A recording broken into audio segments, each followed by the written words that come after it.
Hello everyone, नमस्कार। मुझे देख रहे सभी दर्शकों का मैं बीइंग ऑफिशियल यूट्यूब चैनल पर स्वागत करता हूं। आज हम एसएससी सीपीओ 2020 में जो एग्ज़ाम हुए थे 23 नवंबर 2020 शिफ्ट 2 करने वाले हैं। मैथमेटिक्स का पूरा हम सॉल्यूशन यहां पे करने वाले हैं। जो 50 क्वेश्चंस आए थे और ये जो हम सीरीज़ चला रहे हैं daily 50 previous year practice question की सीरीज़ है, जिसमें मैं आपको प्रॉपर एनालिसिस दूंगा विद सॉल्यूशन, इंग्लिश और हिंदी दोनों में।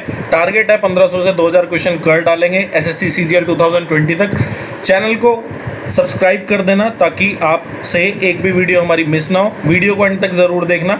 और इस पूरे कोर्स के दौरान हम लोग ट्राई करेंगे कि सीजीएल 2018, 19, 20, सीपीओ 2018, 19, 20 और सीएचएसएल 2018 और 19 के सारे सेट्स हम लोग यहाँ पर सॉल्व करें। डेली प्रैक्टिस सेशन चलेंगे। सीजीएल 2020 पे ओरिएंटेड है ये पूरी तरह से, और लेटेस्ट टीसीएस पैटर्न पे आपको सब कुछ पढ़ाया जाएगा, ठीक है। और इससे पहले हम लोग काफ़ी सारे चैप्टर भी कर चुके हैं। Time and work, pipe and cistern, work and wages, ratio and proportion, mixture, alligation, age, time, speed and distance,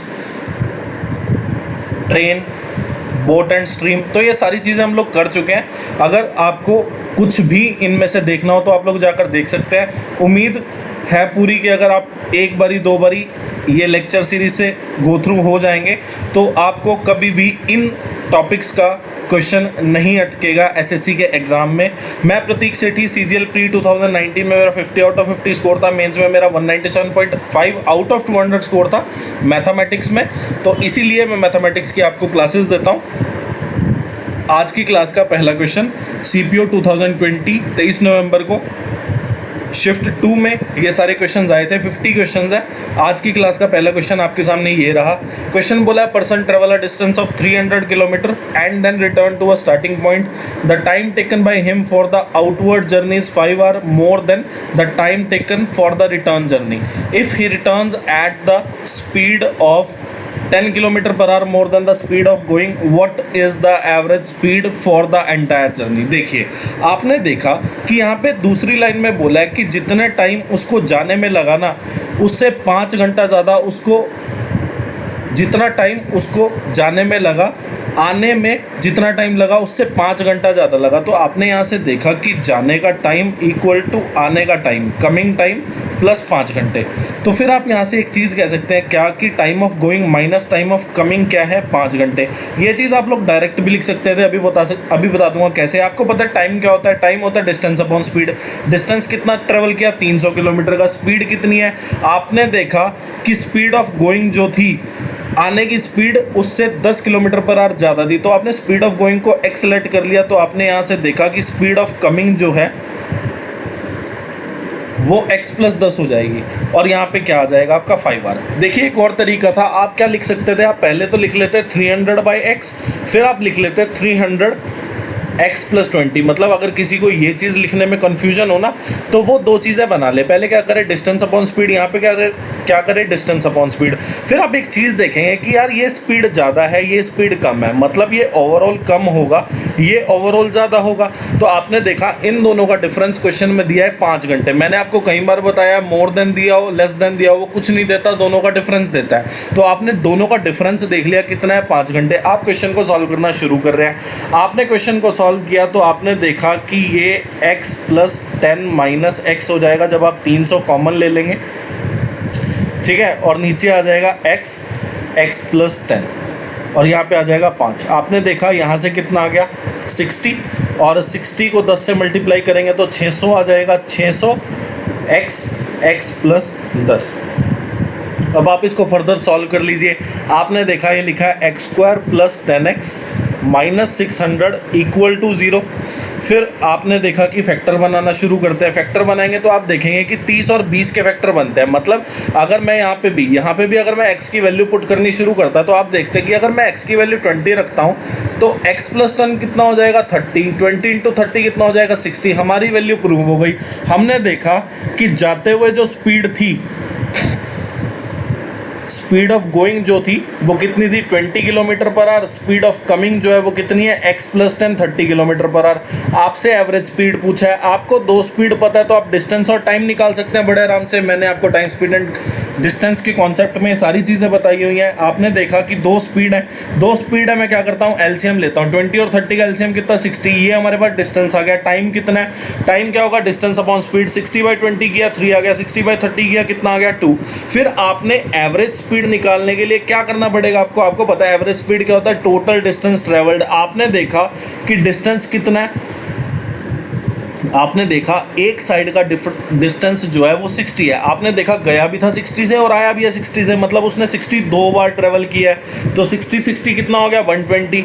time कितना लगा जाते हुए 3, आते हुए 2, तो टोटल टाइम कितना लगा 5 को 12 पे काटे गए 24 kilometre per our average speed आ जाएगी। नहीं तो आप लोग एवरेज स्पीड का सीधा फॉर्मूला भी है, जिसने फॉर्मूले से करना हो वो ऐसे कर लेना, मैं फॉर्मूले से जनरली करता नहीं हूँ क्वेश्चन, तो इसलिए मेरे पास कॉमन सी ट्रिक्स हैं, तो मैं उससे क्वेश्चन को सॉल्व कर लेता हूँ। ठीक है, अगला क्वेश्चन आपके सामने ये रहा। क्वेश्चन में बोला है, देखो पिछली शिफ्ट जो मैंने पिछली वीडियो में कराया था, इससे पहले मैं एसएससी सीपीओ 2020 में जो 23 नवंबर को शिफ्ट 1 आई थी ना, उसको भी मैं करा चुका हूँ। अभी आई बटन पे आपको वो दिख जाएगा, पूरा प्लेलिस्ट बना हुआ, मतलब पूरा वीडियो आपको आई बटन पे अभी दिख जाएगी।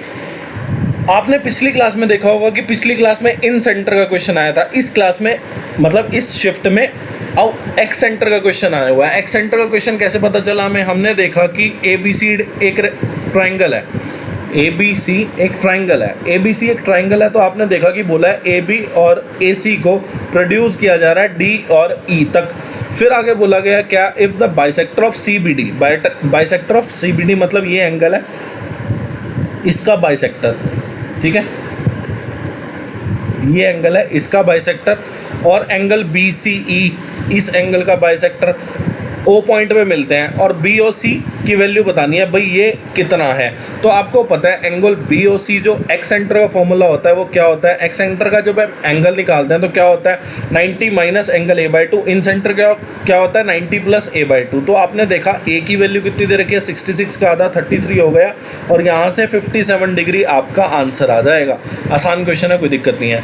ये क्वेश्चन पिछली क्लास में भी मैंने आपको कराया, शिफ्ट 1 में भी ये क्वेश्चन आया था, आपके लिए HW रहा है, आप लोग खुद से सॉल्व करना, आपकी प्रैक्टिस हो जाएगी, पिछली वीडियो में मैंने बताया हुआ है। ठीक है, और इनको हम प्रैक्टिस एज अ प्रैक्टिस भी लेकर चलेंगे ना, आप लोग खुद से इसको ट्राई करोगे, प्रैक्टिस करोगे तो आपके लिए बहुत अच्छी बात है, इसीलिए क्वेश्चन यहाँ कंसीडर किया गया है।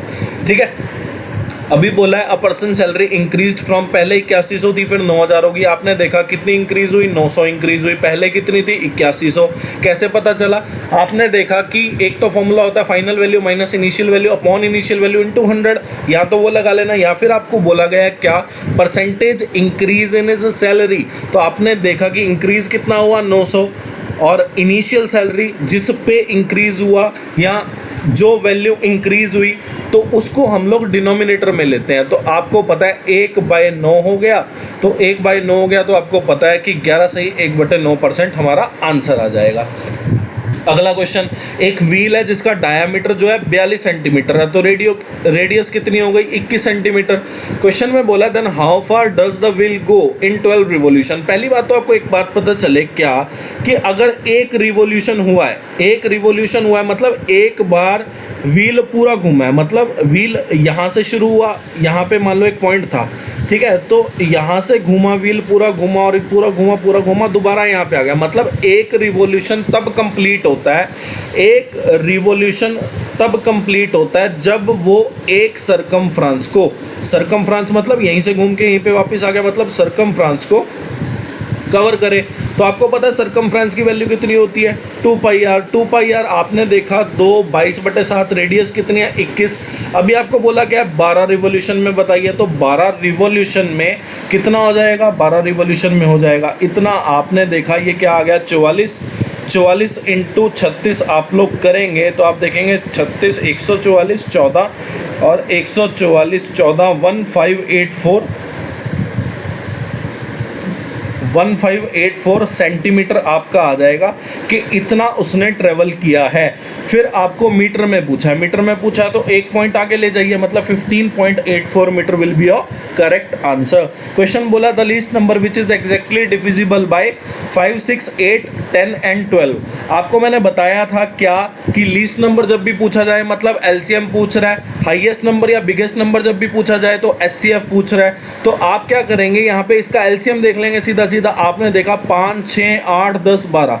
पहली बात तो आप 8 को एज इट इज उतारें, 3 उतारे, 5 उतारे, यही आपका एलसीएम हो जाएगा। 8 या 24 पंजे 120। This is your correct answer. देखो मैंने कैसे किया, एलसीएम लेने का सबसे बढ़िया तरीका क्या है, आप लोग इसको प्राइम फैक्टर में तोड़े। 5 को प्राइम फैक्टर में तोड़ ही नहीं सकते, 5 का 5 ही रहेगा। 6 को प्राइम फैक्टर में तोड़ा, 2 × 3। 8 को 2 का क्यूब, ठीक है, 10, 2 × 5, 12, 2 का स्क्वायर। ये टाइम एंड वर्क में मैं बता चुका हूँ आप लोगों को।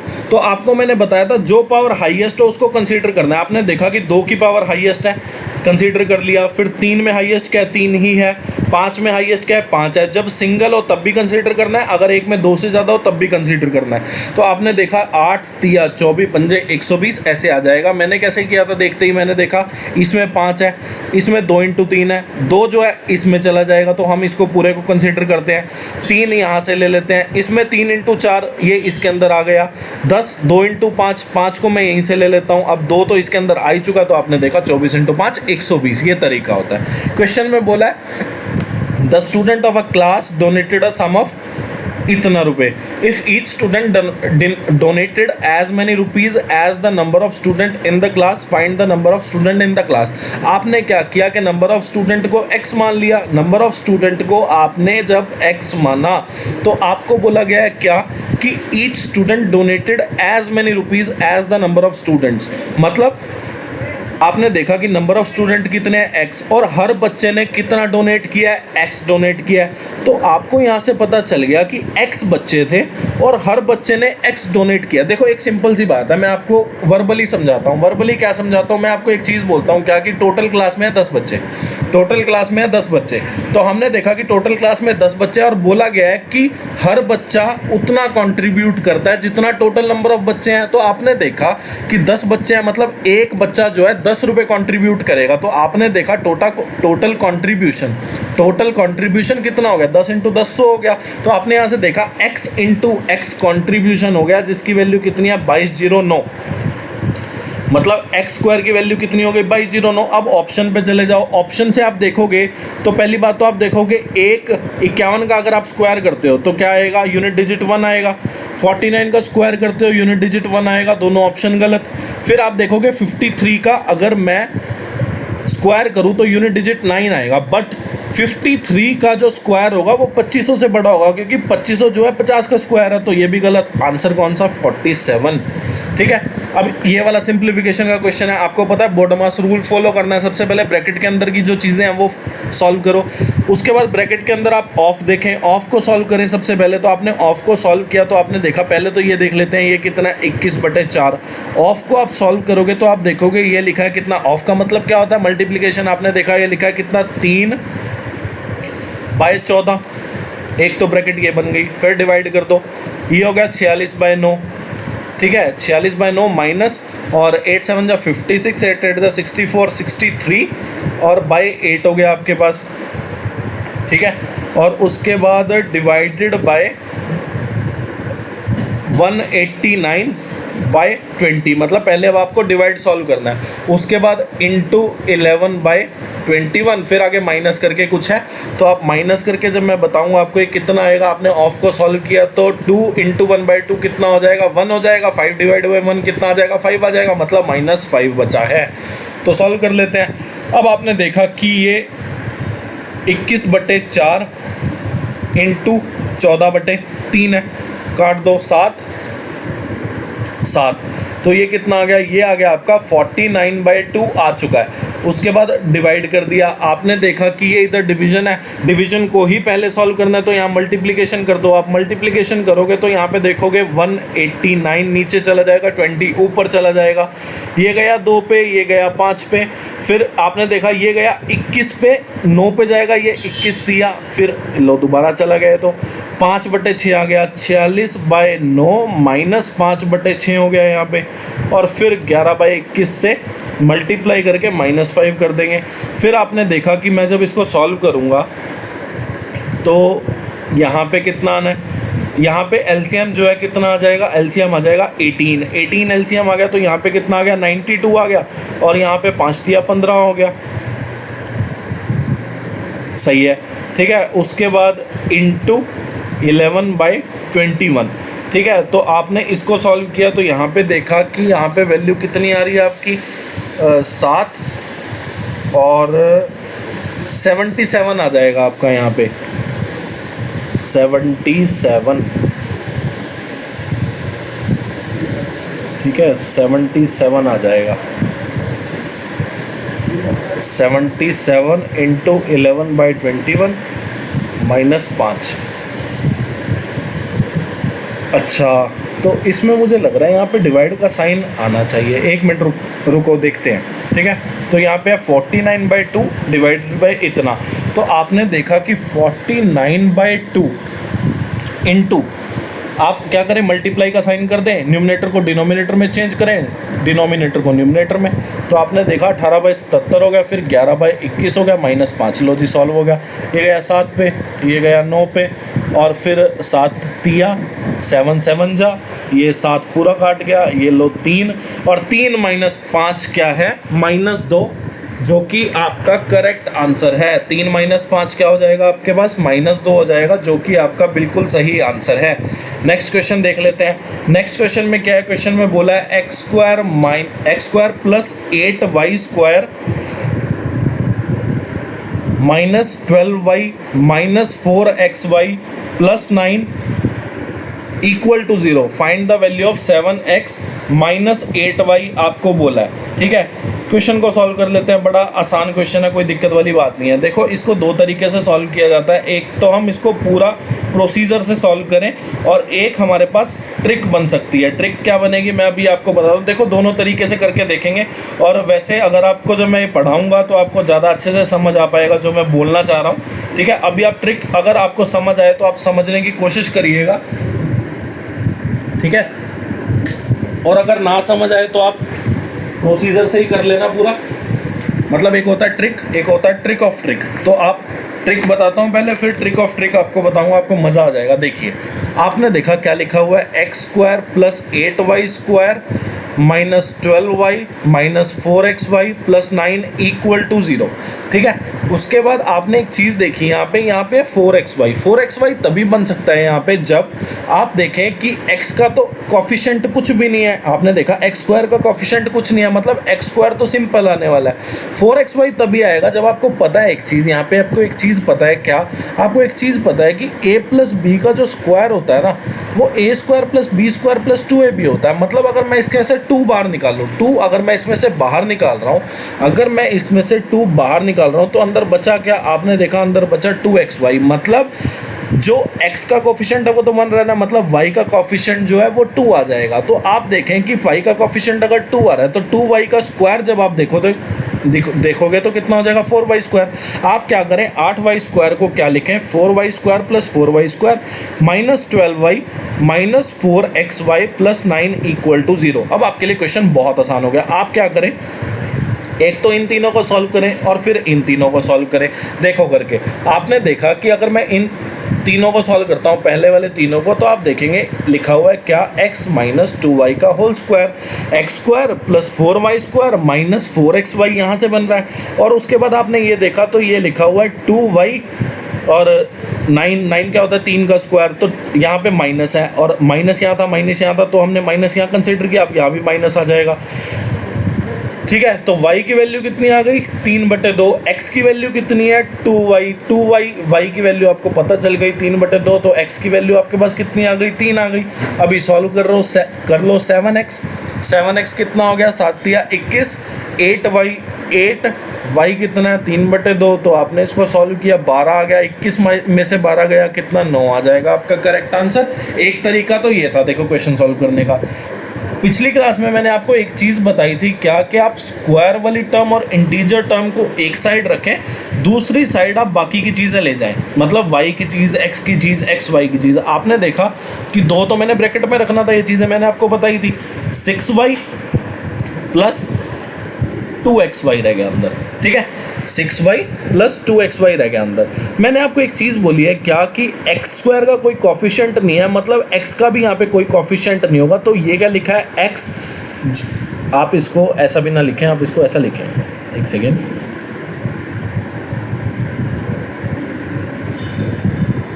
ठीक है।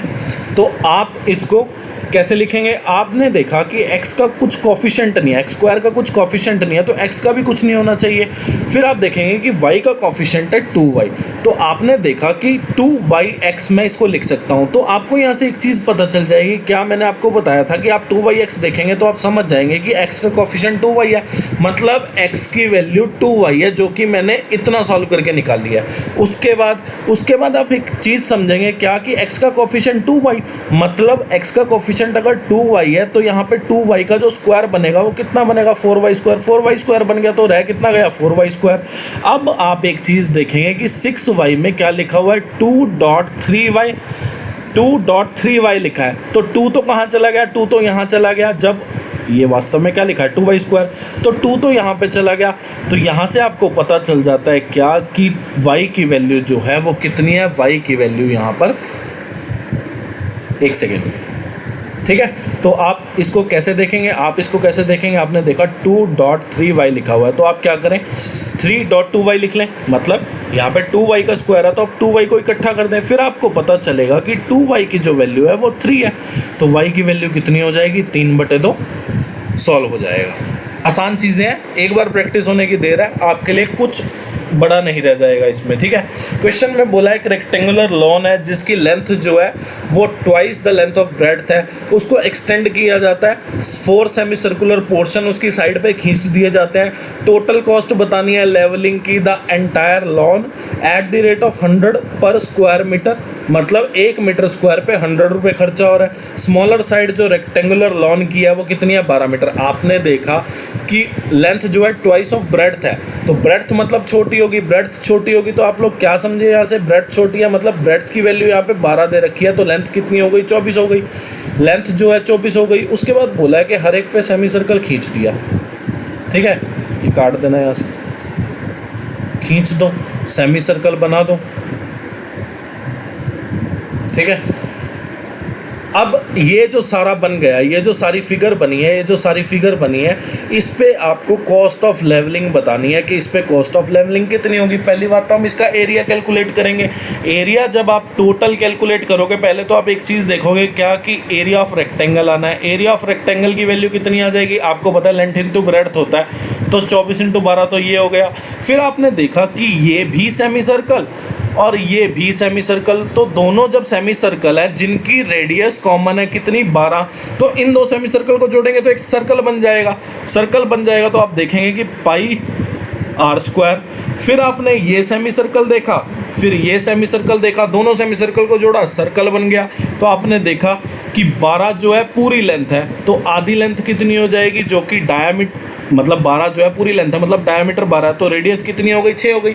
ऐसे ही इसकी पूरी लेंथ जो है 24 है, मतलब डायमीटर 24 है पूरा, तो रेडियस कितनी हो गई 12 हो गई। तो आपने देखा π6² हो गया यहाँ पे। अब आप इसको सॉल्व कर लीजिए। आपको पता है 24 × 12 कितना होता है 288 होता है, ठीक है। उसके बाद पाई फिर कॉमन ले लिया आपने, पाई कॉमन लिया तो ये कितना, वैसे तो 22/7 होता है। 144 में जब आपने 36 जोड़े, 144 में जब आपने 36 जोड़े, जो हमने क्या किया 22/7 मतलब पाई कॉमन ले लिया और 12 का स्क्वायर प्लस 6 का स्क्वायर जोड़ दिया, तो 144 प्लस 36 कितना होगा, 144 प्लस 36 हो जाएगा 180। बिल्कुल सही चल रहे हैं यहाँ तक। आप इसको कैलकुलेट करोगे तो यहाँ पे आपको पता चलेगा कि इसकी वैल्यू टोटल करके कितने आने वाली है 288, और जब इसको सॉल्व करेंगे इधर वाले को तो इसकी वैल्यू कुछ 565.2। आपका टाइम ना वेस्ट हो इसलिए मैंने पहले से ही कैलकुलेट करके रखा हुआ। तो टोटल एरिया आपका कितना आ गया 853.2 मीटर स्क्वायर। ठीक है, आपको पता है 1 मीटर स्क्वायर की कॉस्ट 100 रुपीज़ है। ठीक है, 853.2 मीटर स्क्वायर की कॉस्ट आपको कितनी पड़ने वाली है? इतनी पड़ने वाली है। इतना सा क्वेश्चन था, क्वेश्चन ज़्यादा मुश्किल नहीं था।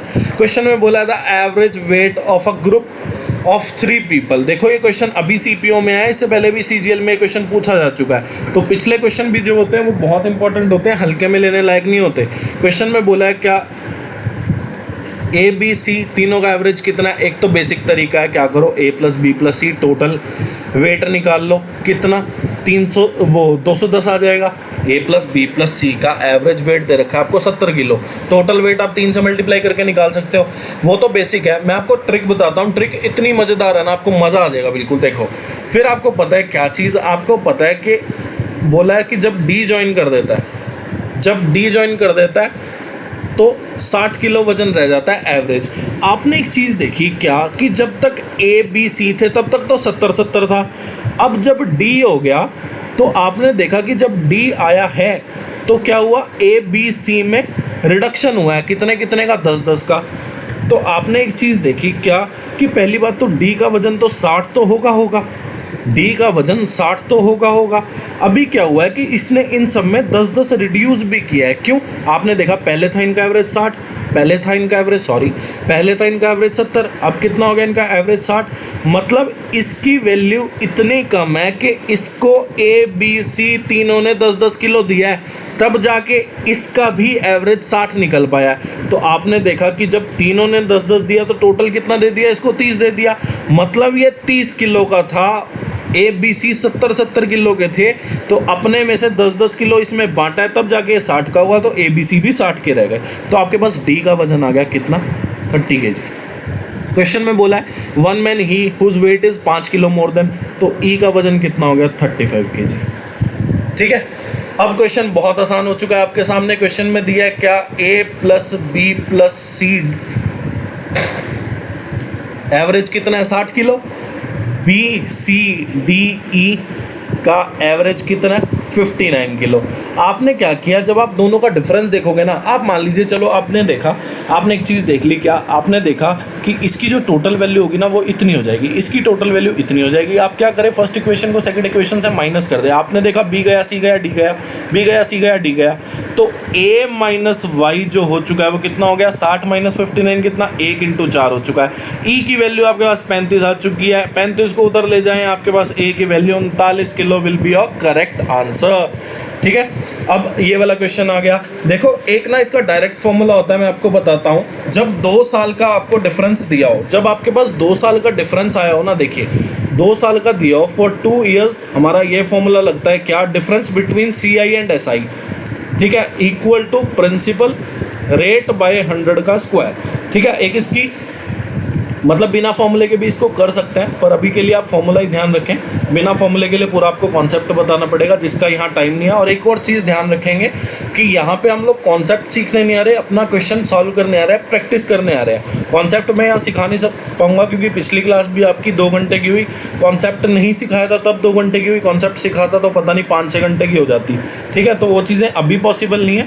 जब आपको चैप्टर कराऊंगा तो ये सारी चीज़ें आपको बहुत अच्छे से समझा देने वाला हूँ मैं, उसकी टेंशन मत लेना आप लोग। ठीक है, तो 3 साल के लिए ये फॉर्मूला होता है, 2 साल के लिए ये फॉर्मूला होता है, लगा लेते हैं। ठीक है, तो आपने सॉल्व किया जब, तो आपको पता चला कि 2 साल की बात हो रही है इसमें, कि difference between the compound interest and the simple interest at 17% on a sum of money for 2 years is ₹433.5। Find the sum. Find the sum मैंने प्रिंसिपल पूछ रहा है आपसे। प्रिंसिपल जब आपसे पूछ रहा है तो आप इसकी वैल्यू बड़े आराम से सॉल्व कर सकते हैं। ठीक है, यहाँ पे 200 नहीं आएगा, यहाँ पे 100 कर लेना। ठीक है, कुछ और मैं सोच रहा था उस टाइम। चलो सॉल्व कर लेते हैं। आपने देखा डिफरेंस दिया हुआ है आपको, डिफरेंस कितना दे दिया? 433.5। प्रिंसिपल आपसे पूछा है रेट कितना है, आपने देखा रेट जो है वो 17% है। तो आपने देखा रेट कितना 17/100 और इसका स्क्वायर है तो आप 17/100 17/100 लिख लीजिए। तो आप जब इसको सॉल्व करेंगे तो आप देखेंगे कि ये 17 को कितने में काटता है। आपने देखा यहाँ से जब मैं इसको सॉल्व करता हूँ, मैं इसको चलो सॉल्व कर लेते हैं। 433.5 डिवाइड बाय 17 तो कितना होगा यहाँ पे, पहले तो 17 दूनी 34, 17 दूनी 34, फिर 7 3 5 बचेगा, 25.5 बच जाएगा आपके पास। अब ये 17 से काटना तो बहुत आसान है, मेरे हिसाब से 15 पे जाता है। हाँ 25 से नीचे एक नंबर 17, 17 और 5, हाँ 1.5 पे चला जाएगा। प्रिंसिपल निकाल लेंगे, 10,000 से मल्टीप्लाई कर देंगे 1.5 को, तो आपने देखा 15,000 will be your correct answer. अभी क्वेश्चन में बोला देखो, man bot an article and sold it at a gain of 10%। मान लीजिए कि बंदे ने खरीदा 100 रुपये में, ठीक है, मान लीजिए बंदे ने खरीदा 100 रुपये में और 10 रुपये लाभ कमा लिया। तो आपने देखा कि 100 रुपये पे 10 रुपये लाभ कमा रहा है, मतलब 10 रुपये लाभ कमा रहा है। तो आपने देखा कि जो SP हो जाएगा वो कितना हुआ, 100 रुपीज़। आपने क्या माना, आपने मान लिया कि कॉस्ट प्राइस जो है 100 हो गया, ठीक है। उसके बाद आपने क्या देखा कि जो सेलिंग प्राइस है वो 110 हो जाएगा, वो प्रॉफिट 10% कमा रहा है। उसके बाद आपको बोला गया क्या कि अगर वो 20% कम में खरीदता, मतलब अभी 100 में खरीदा, बाद में अगर वो 80 में खरीदता और उसको 1000 रुपये फालतू में बेचता, तो आप अभी के लिए ये लाइन 1 सेकंड के लिए भूलें। उसके बाद आपको बोला तब वो प्रॉफिट कमाता कितने का, 40%, मतलब 80 पे खरीदता, 40% प्रॉफिट कमाता। तो आप देखते 40% 80 का कितना हुआ, 32, तो प्रॉफिट हुआ 32, तो सेलिंग प्राइस कितना 112 हो जाएगा। आपने देखा क्या कॉस्ट प्राइस 80 है, प्रॉफिट परसेंटेज 40% है, 40% 80 का कितना हो गया 32। तो आपने देखा प्रॉफिट आपने कॉस्ट प्राइस में जोड़ा तो सेलिंग प्राइस कितना हो गया 112 रुपये। अब आपने देखा कि वो 1000 रुपये फालतू में बेचता, पहले वो बेच रहा था 110 में, अब वो बेच रहा है 112 में। तो कितने ज़्यादा में बेच रहा है, 2 ज़्यादा में बेच रहा है। क्वेश्चन में दिया है कि वो 1000 ज़्यादा में बेच रहा है। हमारी वैल्यू क्वेश्चन की वैल्यू के इक्वल, एक की वैल्यू 500। आपको पूछा गया find the cost price of article. Cost price मतलब 100 की वैल्यू जो हमने मानी थी, 100 की वैल्यू पूछ रहा है, तो 100 की वैल्यू आपकी कितनी आ जाएगी, 50,000 आपकी वैल्यू आ जाएगी। पहले SSC में बहुत पूछा गया है, CPO में भी अब की बार क्वेश्चन आया, इंपॉर्टेंट है, मान के चलना, एग्जाम में देखने को मिल सकता है। बहुत आसान क्वेश्चन है टाइम एंड वर्क का। टाइम एंड वर्क के वैसे सारे क्वेश्चन ही आसान होते हैं, आपको इतने अच्छे से कराया है मैंने, तो ये आपके लिए बहुत आसान चीज़ें हैं, ठीक है। आपको टोटल टाइम पता है किसका, A और B अगर साथ में मिलके काम करते हैं 36 दिन में, B और C साथ में मिलके काम करते हैं तो 60 दिन में कर देंगे, C और एक साथ में मिलके काम करेंगे तो 45 दिन में कर देंगे। आपको टोटल टाइम पता चल गया, टोटल वर्क निकाल लेंगे कैसे, 36, 60 और 45 का LCM लेके। वन डे वर्क निकाल लेंगे, A और B का वन डे वर्क 5 आ गया, B और C का 3 आ गया, A और C का 4 आ गया। आपने देखा कि अगर मैं लेफ्ट हैंड साइड जोड़ूँ तो twice of A, twice of B, twice of C, और अगर मैं इनका वन डे वर्क जोड़ दूँ तो वन डे वर्क अगर आप जोड़ दोगे इनका तो कितना हो जाएगा, 5 और 3 8 और 4 12, मतलब A plus B plus C की वैल्यू कितनी आ गई 6। मतलब A B C अगर साथ में मिलके काम करें तो एक दिन में कितना काम कर लेंगे, 6 काम कर लेंगे। वन डे वर्क मतलब एक दिन का काम। फिर आपने देखी एक चीज़ के क्वेश्चन में पूछा है A अकेला कितने दिन में काम को कर लेगा। आपने देखा कि ABC का वनडे वर्क 6 है, जिसमें से B और C का वनडे वर्क 3 है, तो A का कितना हो जाएगा, A का वनडे वर्क भी 3 हो जाएगा। आपको पता चल गया A का वनडे वर्क 3 आ गया, ठीक है। टोटल वर्क है 180, टोटल वर्क है 180। एक दिन में 3 काम कर रहा है तो 60 दिन में निपटा देगा सारे काम को। आपको पता ही है टोटल टाइम हम निकालते कैसे हैं, total work by one day work. और वन डे वर्क कैसे निकालते हैं, total work by total time.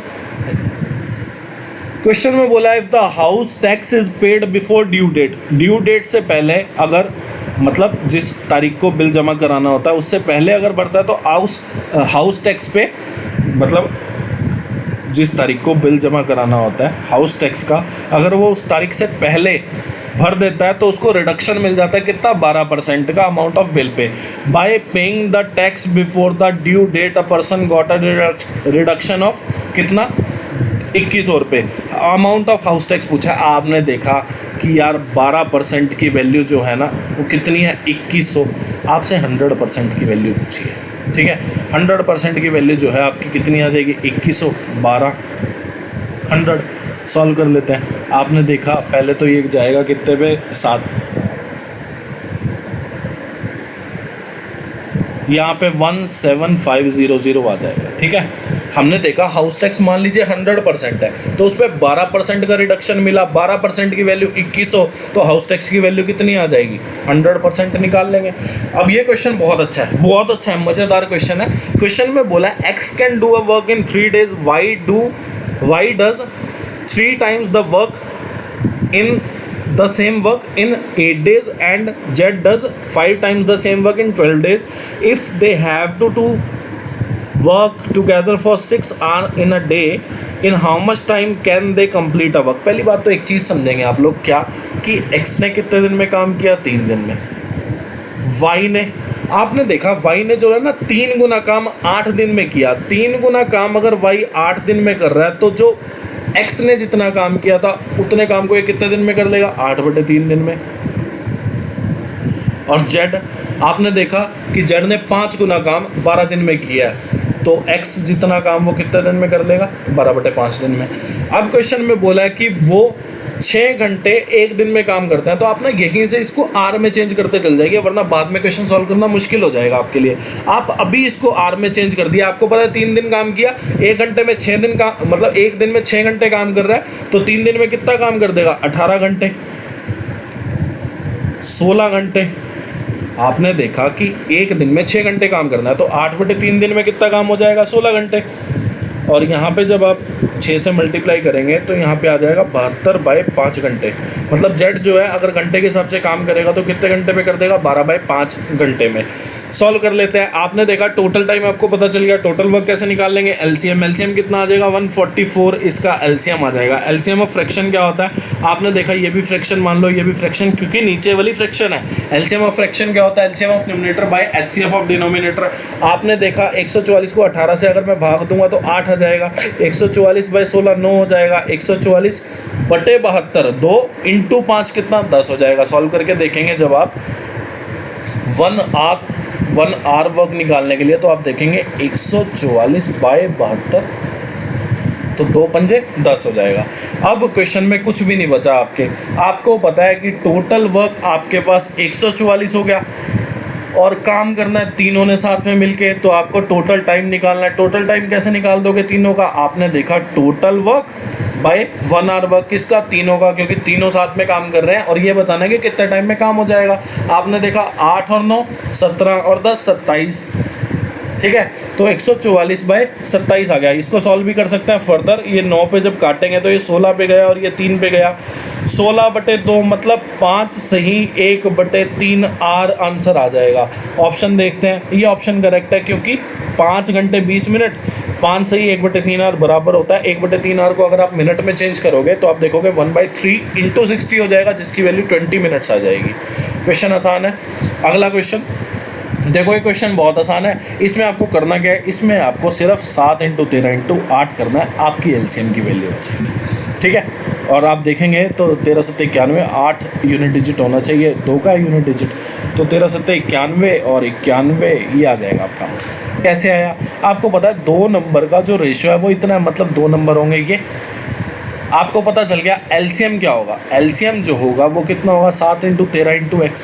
अब आपको यहाँ से पता चल गया कि 7x और 13x में हाईएस्ट कॉमन फैक्टर, 7 और 13 में तो कुछ कॉमन नहीं है, जो कॉमन है वो क्या है, सिर्फ x, और x क्या है, highest common factor. Highest common factor की आपको वैल्यू दे रखी है, कितनी दे रखी है, 8, तो 7 × 13 × 8 will be your correct answer, ठीक है। आपको पता है क्या कि sin² 30 डिग्री कितना हो जाएगा, आपको पता है कि sin 30 होता है 1/2, तो sin² 30 डिग्री कितना हो जाएगा, 1/4। जो sin² 30 डिग्री होता है वो cos² 60 डिग्री होता है, या फिर cos 60 की वैल्यू कितनी होती है, 1/2, स्क्वायर कितना हो जाएगा, 1/4। अब आप देखेंगे क्या कि sin 55 जो होता है वो cos 35 के इक्वल होता है, और sec 35 cos 35, आपको पता है cos 35 की वैल्यू क्या होती है, 1/sec 35 डिग्री। इससे ये गया मतलब -1 आ गया, ठीक है। उसके बाद डिवाइड बाय, आपने देखा क्या देखा आपने देखा कि sec, एक सेकेंड, यहाँ पे प्लस आएगा, यहाँ पे प्लस आप ऐड कर लेना, ठीक है। तो आपने देखा sec 60 डिग्री की वैल्यू कितनी होती है, आपको पता है कि cos 60 का उल्टा होता है, cos 60 होता है 1/2, तो sec 60 कितना हो जाएगा, 2, ये भी 2। सॉल्व कर लेते हैं। आपने देखा 1/4, 1/4 कितना हो गया 1/2, 1/2 में से माइनस किया एक तो माइनस 1/2 प्लस 2 आ जाएगा। फिर आपने देखा 2 + 2 कितना 4, 4 × 2 -1/8 will be your correct answer. Question में बोला ABCD is a cyclic quadrilateral such that AB is a diameter of the circle circumscribe it. ठीक है, तो आपने देखा ABCD जो है ना साइक्लिंग क्वाड्रिलेटरल है। ठीक है, साइक्लिक क्वाड्रिलेटरल है जिसमें AB जो है डायमीटर है। ठीक है, तो एक सर्कल मान लीजिए ये AB डायमीटर है और सर्कमस्क्राइबिंग इट और एंगल ADC दे रखा है आपको। तो आप पहले तो क्वाड्रिलेटरल बना लें जो कि इसको सर्कमस्क्राइब कर रही है। तो आपने देखा AB, यहाँ पे आ गया C, यहाँ पे आ गया D। ठीक है, और आप एक चीज़ यहाँ से देखेंगे कि आपको वैल्यू दे रखी है ADC की कितनी 148 डिग्री। आपको एक चीज़ पता है यहाँ पे क्या कि साइक्लिक क्वाड्रिलेटरल में ना आमने सामने वाले एंगल का जोड़ कितना होता है 180 डिग्री। ये प्रॉपर्टी होती है साइक्लिक क्वाड्रिलेटरल की क्या कि आमने सामने वाले एंगल का जोड़ कितना होता है 180 degree. Angle B + angle D कितना 180। तो आपने देखा एंगल D की वैल्यू कितनी 48 दे रखी है, तो एंगल B की कितनी हो गई आपको पता है 32 डिग्री एंगल B की वैल्यू होगी। फिर आपको एक और चीज़ पता है कि अगर मैं A और C को खींच दूँ, यहाँ से A और C को मिला दूँ, मतलब A और C वर्टिसेस को मिलाया तो एक लाइन बन गई। आपको पता है डायमीटर जो है हमेशा सरकमफ्रेंस पे 90 डिग्री एंगल बनाता है। तो आपने देखा ये 90 हो गया, ये 32 हो गया, तो ये कितना रह गया आपको पता चल जाएगा यहाँ से कि ये कितना रह गया 58 डिग्री। ठीक है, ये क्वेश्चन बहुत आसान है। देखिए आप इसको ऐसा लिख सकते हैं क्या कि अगर आप इस पूरी टर्म को x से डिवाइड कर दें तो ये हो गया x + 1/x और 5x को उधर ले जाए तो आपने देखा x से डिवाइड किया है तो आपने देखा कि इधर तो हो गया x² का x रह गया, 1 का 1/x, 5x को उधर ले गए तो 5x का 5 बचा। आपने देखा कि अगर मैं इसको देखूँ ध्यान से तो ये लिखा क्या है x/4। ठीक है, तो मैं एक पैटर्न देखता हूँ कि यार मैं x + 1/x की वैल्यू बता सकता हूँ, x² + 1/x² की वैल्यू बता सकता हूँ, x³ + 1/x³ की वैल्यू बता सकता हूँ यहाँ पे, या फिर x4 + 1/x⁴ की वैल्यू बता सकता हूँ। अभी आप एक चीज़ देख रहे हैं कि यार कुछ कॉमन सा नहीं है। कॉमन कैसे बना सकते हैं आप यहाँ पे ना 1/x से मल्टीप्लाई करें। आपने यहाँ पे 1/x दोनों जगह मल्टीप्लाई किया, तिकड़म लगाने की कोशिश की तो आपने देखा कि यार ये तो लिखा है x³ + 1/x³ और ये क्या लिखा है x + 1/x, जिसकी वैल्यू आपको पता है कितनी है 5, और x³ + 1/x³ की वैल्यू आ जाएगी आपके पास कितनी आ जाएगी आपको पता है कि x³ + 1/x³ कितना होगा 5 का क्यूब -3 × 5, सबको पता है, अलजेब्रा सबने पढ़ी है। 125 - 15 कितना हो गया 110, तो इसकी वैल्यू 110 आ गई, 5 पे काटा तो 22 आपका करेक्ट आंसर आ जाएगा। ठीक है, ये क्वेश्चन भी पिछली क्लास में आपको कराया था, HW है, आप इसकी प्रैक्टिस खुद से करें। नेक्स्ट क्वेश्चन देखें। क्वेश्चन में बोला है A = 1/6 ऑफ C, तो A/C आपने देखा कितना आ गया 1/6। फिर बोला है B जो है ट्वाइस ऑफ A है, तो आपने देखा A/B कितना है 1/2। आप कंबाइंड करेंगे तो आपको पता है ABC जब आप कंबाइंड करके बनाएंगे तो आपको पता है दोनों रेशो में A कॉमन है, A इक्वल होना चाहिए। हाँ, A इक्वल है, तो आपने देखा कि A जो नंबर है x है, B है 2x है, C जो है कितना है 6x है। आपको बोला है एवरेज जो है इनका कितना है 30, तो आपको पता है कि ये टोटल कितना हो गया इतना, बाय 3 क्यों बाय किया, आपको पता है एवरेज का फॉर्मूला क्या होता है total value by number of value. Number of value कितनी है ABC 3 वैल्यू है, कितना आ गया 30। अब आपने देखा 9x ऊपर से आ गया, नीचे से आ गया 90, 3 को मल्टीप्लाई किया 30 से, x की वैल्यू कितनी आ गई 10, x की वैल्यू 10 आ गई तो B की वैल्यू 20, C की वैल्यू 60, A की वैल्यू 10। अभी आपको पूछा है difference between A and C 50।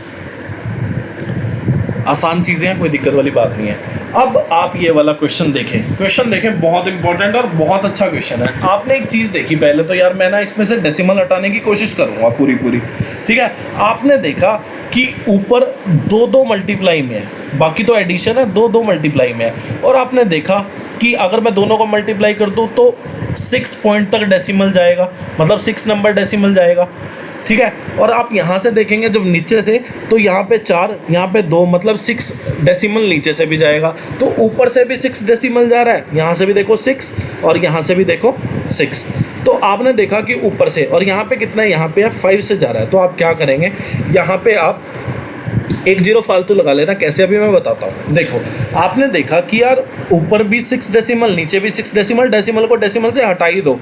आप इसको क्या लिखो, 325 इंटू 325, 175 इंटू 175 प्लस 25 इंटू 455। अभी मैंने आपको क्या बताया कि यहाँ 5 डेसिमल थे और आपने हटाए 6 हैं, मतलब आप 1 0 यहाँ पे कंपनसेट करके लगा दो। फिर आपने देखा ये क्या लिखा है, 5 into 65 into 325 minus 7 into 175 into 25। अब मैं देखता हूँ क्या कि सीक्वेंस क्या फॉलो हो रहा है। सीक्वेंस कैसे पता चलेगा मुझे, मैं ये देखता हूँ इन दोनों का मल्टीप्लिकेशन कितना है, 325, इन दोनों का मल्टीप्लिकेशन कितना है, 75। मतलब नीचे तो लिखा है क्या कि अगर मैं 325 को a मान लूँ, 175 को b मान लूँ, तो नीचे लिखा है क्या, a square minus B square. ऊपर क्या लिखा है, a square plus B square. और फिर आगे मुझे ढूंढना पड़ेगा। अभी मैं ढूंढ लेता हूँ। आगे मैं ढूंढूँ तो आपको पता है कि यार ये क्या लिखा है, ये लिखा है 2 इंटू 125, 2 इंटू 125, तो 125 को हम 25 इंटू 5 बोल सकते हैं। ठीक है, 455 का अगर मैं डिवीजन करूं तो मैं देखूंगा 5 लिखा है और 91 लिखा है, मेरे हिसाब से तो यही आएगा। ठीक है, आपने क्या देखा, आपने देखा कि अगर मैं इसमें से 25 25 625 निकालता हूं तो 91 बचेगा। ठीक है, तो अब आप एक चीज़ यहाँ पे देख सकते हैं। देखो मेरी बात ध्यान से सुनना, मैं क्या कहना चाह रहा हूँ। आपने देखा कि जब मैंने इसको पूरे को फैक्टर कर दिया तो ये फैक्टर आया। ठीक है, तो 25 इंटू 25 कितना होता है, 5 इंटू 5, सॉरी 25 इंटू 25 एक सेकेंड, मैंने क्या बोला आपको, मैंने ये बोला कि जब मैंने इसका फैक्टर किया 250 इंटू 455 का फैक्टर किया तो कितना आ गया, 2 इंटू 25 इंटू 5 इंटू 5, और 5 इंटू 5 मैंने निकाले कहाँ से, 5 इंटू 5 मैंने एक 5 तो यहाँ से निकाला और एक 5 यहाँ से निकाला। जब मैंने 5 निकाला तो बच गया कितना, 91 का जब मैं फैक्टर करूँगा तो कितना होगा, 13 इंटू 7। अब मैं एक चीज़ यहाँ पे आपको बोलता हूँ क्या कि आप ना 25 इंटू 7 करके देखें तो कितना हो जाएगा, 175। 25 इंटू 13 करके देखें कितना हो जाएगा, 325। आपने देखा यहाँ पे सॉल्व करके कि यार ये तो 2ab लिखा है। ठीक है, तो आपको पता है A square plus B square plus 2ab कितना होता है, ए प्लस बी का होल स्क्वायर, और A square minus B square क्या होता है, A plus B, A minus B. आपने देखा ए प्लस बी तो एक बार गया, तो ऊपर कितना हो गया, ए प्लस बी, नीचे कितना हो गया, ए माइनस बी। सॉल्व कर लेते हैं, तो ऊपर था 325 प्लस 175, नीचे कितना, 325 माइनस 175। सॉल्व कर लेते हैं। आपने देखा कि ऊपर से कितना आना है, 25 और 75 100, 500 हो गया ऊपर से। तो नीचे से कितना हो गया, नीचे से आपने देखा तो मेरे हिसाब से 250 बन रहा है। एक सेकेंड, 250 बन रहा है कि 150 बन रहा है, 150 बनेगा। यस, नीचे से बनेगा आपका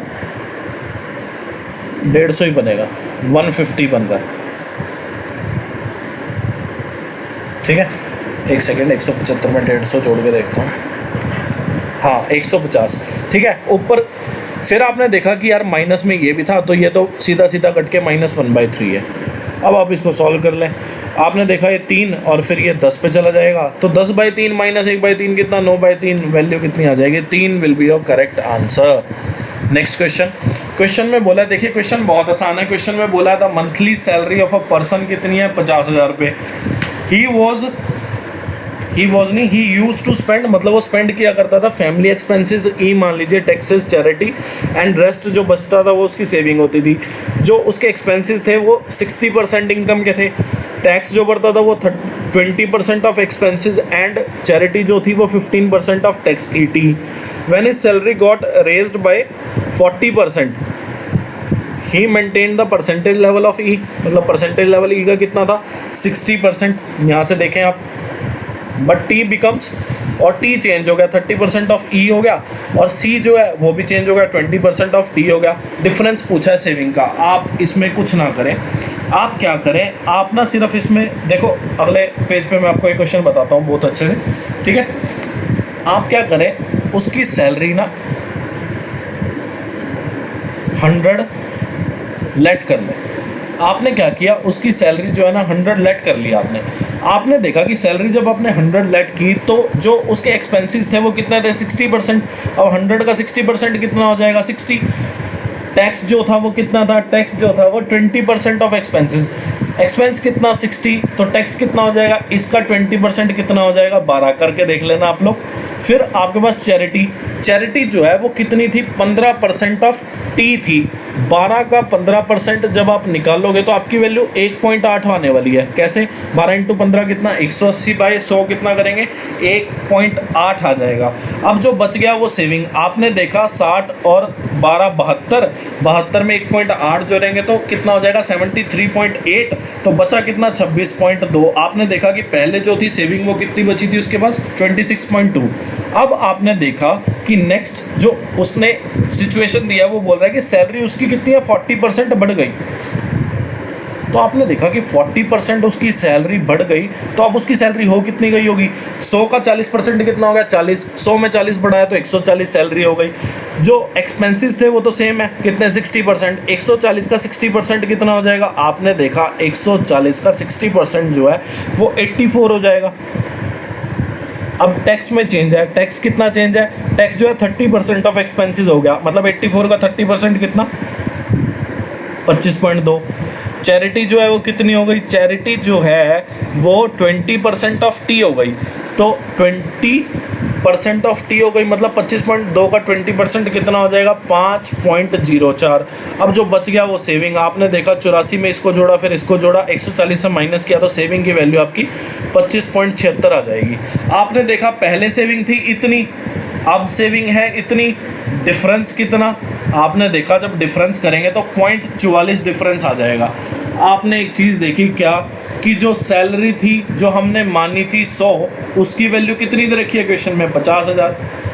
क्वेश्चन तो 50,000 से भी सॉल्व हो सकता था, पर 100 से क्वेश्चन सॉल्व करना ज़्यादा आसान है क्योंकि 50,000 लंबी टर्म है, इसको सॉल्व करने में थोड़ा टाइम लग जाता है आपका। तो आपको 100 की वैल्यू दे रखी है कितनी 50,000, एक की वैल्यू कितनी 500, 0.44 जो कि डिफरेंस ऑफ सेविंग है कितनी है वैल्यू 0.44। इसका आंसर आपका कितना आ जाएगा 0.44 इंटू 500, 220 रुपये जो है इसकी सेविंग का डिफरेंस है। ठीक है, आसान क्वेश्चन है। क्वेश्चन में बोला है when operated separately P, pipe ए जो है वो पाइप बी से कितना कम लेता है, पाइप बी मान लीजिए x, तो पाइप ए कितना लेता है 5 घंटे कम लेता है। आपने क्या किया, आपने पाइप बी को मान लिया कि पाइप बी एक टैंक को फिल करने में कितना टाइम ले रहा है XR, तो पाइप ए कितना ले रहा होगा x-5। क्वेश्चन में बोला है when both pipe are operated together, cistern को फिल कर देता है कितने टाइम में 6 घंटे में। In how much time will pipe be fill the cistern if operated separately.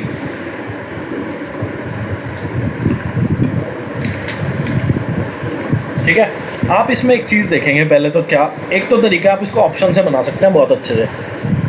आपने देखा पहले तो अगर मैं इसको टेक्निकली सॉल्व करूं पूरे प्रोसीजर से तो आप देखेंगे ए और बी को साथ में मिलकर कितना टाइम लग रहा है 6 घंटे। आपको पता है कि 1/x प्लस 1/x माइनस 5 आपको करना पड़ेगा, इसकी वैल्यू 6 घंटे। अब आप इस पूरे को सॉल्व करेंगे, एक सेकेंड नो एक सेकेंड रुकना, ये थोड़ा उल्टा हो गया। ये काफ़ी सारे कॉन्सेप्ट्स ध्यान रखने पड़ते हैं ना मॉक कराने के लिए, तो उसमें थोड़ा सा कन्फ्यूजन, बस आपको पता है कि ये फॉर्मूला होता है क्वेश्चन सॉल्व करने का। तो आपने देखा ए जो है कितना टाइम ले रहा है 1/x minus 5, x A B साथ में मिलकर काम करे तो कितना टाइम में कर देंगे 6 घंटे में। एक तो तरीका ये है, इसको पूरे को सॉल्व करो, एक्स की वैल्यू निकालो। एक तरीका ये है, आप ना ऑप्शन से जाएं, ऑप्शन से जाके देखें। आप ऑप्शन से गए तो आपने देखा कि क्वेश्चन में बोला है क्या पाइप बी का टाइम निकालें। मान ले पाइप बी का टाइम कितना 9, तो पाइप ए का कितना 5 घंटे कम है तो 4, 9 चौक 36, 4 9 तो 36/13 आना चाहिए। ए और बी अगर साथ में मिलके भरेंगे, ऑप्शन गलत। आ कितना रहा है 6 घंटे। ठीक है। हमने क्या किया, बी का मान लिया कि बी ने इतने टाइम में फिल किया। पता चल गया कि ए ने कितने टाइम में फिल किया होगा, क्योंकि बी से ए 5 घंटे कम में फिल करता है। उसके बाद आपको एक और चीज़ पता लगी, क्या कि आपको पता है कि ए और बी साथ में मिलकर भरे तो कितने टाइम में भर देंगे, 6 घंटे में। आपने क्या किया, आपने देखा बी ने इतने में भरा, ए ने इतने में, तो साथ में मिलकर भरेंगे तो इतने में भर रहे हैं, और वास्तव में क्वेश्चन में कितना दिया, 6 घंटे। ऑप्शन गलत। बी ऑप्शन लेके चलो। आपने देखा बी जो है 15 घंटे में भर रहा है, ए कितने में भर देगा, 10 घंटे में। टोटल वर्क कितना, 30। यहाँ से आ गया 3, यहाँ से आ गया 2, साथ में मिलके काम करें तो कितना, 30/5 आ गया। 30/5 कितना होगा, 6 घंटे। 30/5 6 घंटे, और हाँ दोनों साथ में मिलकर 6 घंटे में भर रहे थे, मतलब ये वाला ऑप्शन आपको सही है। ऑप्शन से जाओगे बहुत अच्छे रहोगे, ठीक है। अब ये वाला क्वेश्चन आ गया। क्वेश्चन बोला कि ए बी सी में 8200 रुपये बांटे गए। लो जी, बांट दो 8200 रुपये, ठीक है। ए को बी से 500 रुपये ज़्यादा मिले, तो आपने क्या किया, आपने तो पहले देखा कि 2 लाइनें दी हैं आपको, ए को बी से, फिर सी को ए से। तो आपने देखा दोनों में ए कॉमन है, तो आपने ए को एक्स मान लिया, ठीक है। ए को एक्स माना आपने, ए को एक्स मान लिया, तो बी की वैल्यू कितनी होगी, आपने देखा ए को बी से 500 ज़्यादा मिले हैं, तो बी को ए से 500 कम मिले होंगे, एक्स माइनस 500, ठीक है। सी को ए से 300 ज़्यादा मिले हैं, 8200। अब आपको पता है कि -500 + 300 -200 हो गया, -200 इधर जाके प्लस, एक्स की वैल्यू कितनी हो गई, 2800। एक्स की वैल्यू कितनी हो गई आपकी, 28 हो जाएगी, 2800। ए का शेयर पूछा है, 2800 भाई, ए का शेयर हमने माना कितना था, एक्स। नेक्स्ट क्वेश्चन में दिया है आशा और सुमन का जो मड फोर्ट है, ठीक है, उसकी जो हाइट है वो 9 सेंटीमीटर है। मान लीजिए आशा का मड फोर्ट 9 सेंटीमीटर का, इसका जो है 16 सेंटीमीटर का, और इसको मान लीजिए ज़मीन, ठीक है। क्वेश्चन बोला दे आर 24 सेंटीमीटर अपार्ट। लो जी, दोनों 24 सेंटीमीटर दूर है। How far are the fort tops from each other, मतलब ये फोर्ट का टॉप, ये फोर्ट का टॉप, ये आपस में कितनी दूरी पे है। अच्छा, ये पूछा है। तो आपने एक चीज़ करी, आपने लाइन पैरेलल लगा लो, जो धरती है ना, नीचे बेस है, उससे लाइन एक पैरेलल लगा लो। आपको पता लगा ये 24 हो गया। अब आपको पता है ये 9 है, तो यहाँ से यहाँ तक भी 9 हो जाएगा, तो ऊपर कितना बचा, टोटल है 16। यहाँ से यहाँ तक 9 हो गया, तो यहाँ से यहाँ तक कितना होगा, 7 होगा। 24 7, और ये जो है 90 डिग्री है, तो 24 7 आपको पता चल जाएगा कि ये कितना हो जाएगा, 25 ट्रिपल 7 24 25 का।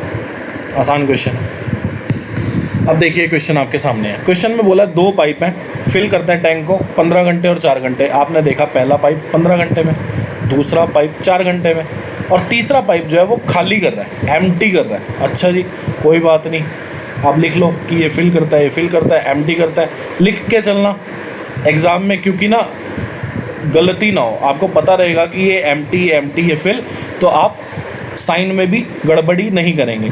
तो आपने देखा 15 4 और 12 का एलसीएम कितना, 60 आ जाएगा। 60 एलसीएम आ गया, तो यहाँ पे 4, यहाँ पे 15, और यहाँ पे कितना आ जाएगा, 5 आ जाएगा। अब आप एक चीज़ देख रहे हैं, क्वेश्चन में लिखा है how long in hours will it take to fill the empty tank if all the 3 pipes are open simultaneously. साथ में तीनों पाइप खोल दिए जाएं तो टैंक जो है कितनी देर में भरेगा। आपने देखा कि जो टोटल वर्क है वो कितना है, 60, मतलब टैंक की जो कैपेसिटी है वो कितनी दे रखी है, 60, मतलब टैंक भरना कितना है, 60। अब आपको पता है ए तो भरता है, बी भी भरता है, सी खाली करता है। आपने देखा कि 1 घंटे में ए ने 4 भरा, बी ने 15 भरा, और सी ने 5 खाली कर दिया। तो आपने देखा कि वास्तव में भरा कितना गया, वास्तव में जो भरा गया वो कितना भरा गया, 14 भरा गया।